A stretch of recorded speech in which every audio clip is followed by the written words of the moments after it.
guys, my name is Midnight Cases and welcome back to another case study with me। India में रोज कितने case होते हैं, लेकिन कुछ कहानियां ऐसी होती है जो सिर्फ खबर बन के ही नहीं रह जाती है बल्कि धीरे धीरे समझ आती है, और जब पूरा सच सामने आ जाता है तो लोग मजबूर हो जाते हैं सोचने पे कि ये कैसे हो गया था। आज की कहानी मध्य प्रदेश के अंदर भिंड इलाके की है, जहाँ एक आदमी अपनी छोटी सी फैमिली के साथ एक शांत जिंदगी जी रहा था। उसका नाम था नीलेश। वो अपनी पत्नी रूबी और एक छोटी सी बेटी के साथ रहता था। घर का माहौल देखकर ऐसा लग रहा था कि सब कुछ घर में ठीक ठाक ही चल रहा है, लेकिन अक्सर ऐसा होता है कि जो चीज बाहर से सही दिखती है अंदर से वैसे नहीं होती है। धीरे धीरे रूबी की जिंदगी में विशाल नाम का एक आदमी आता है। वो कोई दूर का अनजान इंसान नहीं था, वो आसपास के रहने वालों में से ही था। जो आसपास के एरिया में लोग रहते हैं उसमें से ही था वो, इसलिए रूबी और उसका मिलना बहुत आसान हो जाता था। पहले दोनों के बीच बातचीत शुरू हुई, उसके बाद मिलना भी थोड़ा थोड़ा बढ़ा वो लोग का, और दोनों के बीच एक अलग ही रिश्ता बन गया था। यहाँ से घर की सिचुएशन थोड़ी बदलने लगती है। एक तरफ पति और दूसरी तरफ एक नया रिश्ता। इस वजह से घर पर बहुत किचकिच और टेंशन का माहौल था। नीलेश और रूबी के बीच बात बात पर भी होने लगती थी और धीरे धीरे ये रोज की आदत भी बन चुका था। रूबी के लिए ये संभालना बहुत मुश्किल हो जा रहा था, क्योंकि वो जिंदगी अपने हिसाब से जीना चाहती थी, लेकिन उसके सामने सबसे बड़ी रुकावट उसका पति ही था। इसी बीच हालत ऐसे बन जाती है कि एक गलत रास्ता चुन लिया जाता है। ये फैसला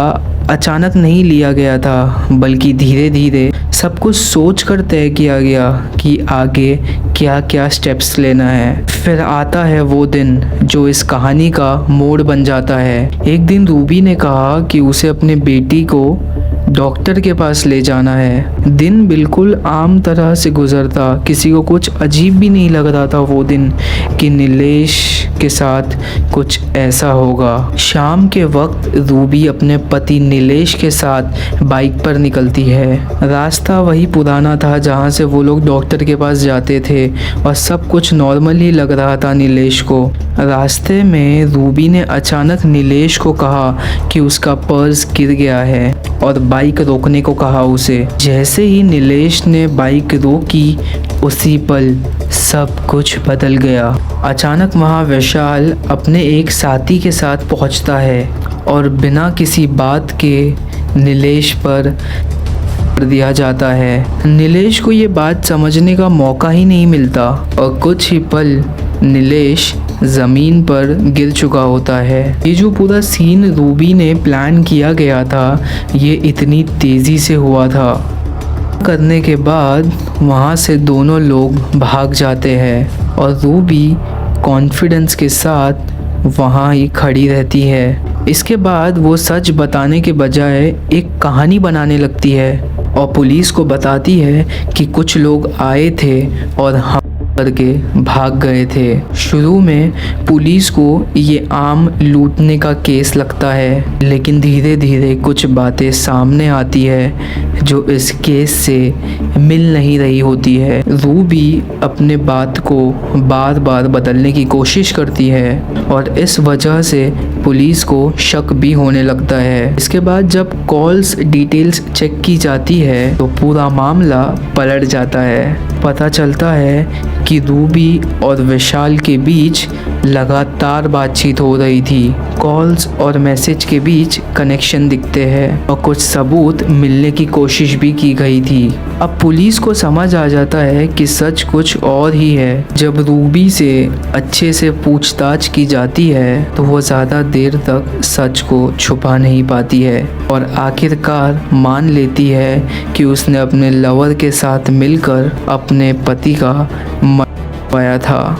इस केस का एक और हैरान करने वाली बात यह है कि विशाल मरने के बाद भी नीलेश के संस्कार में शामिल था। वहाँ वो नॉर्मल तरह से खड़ा था, जैसे कुछ हुआ ही ना हो।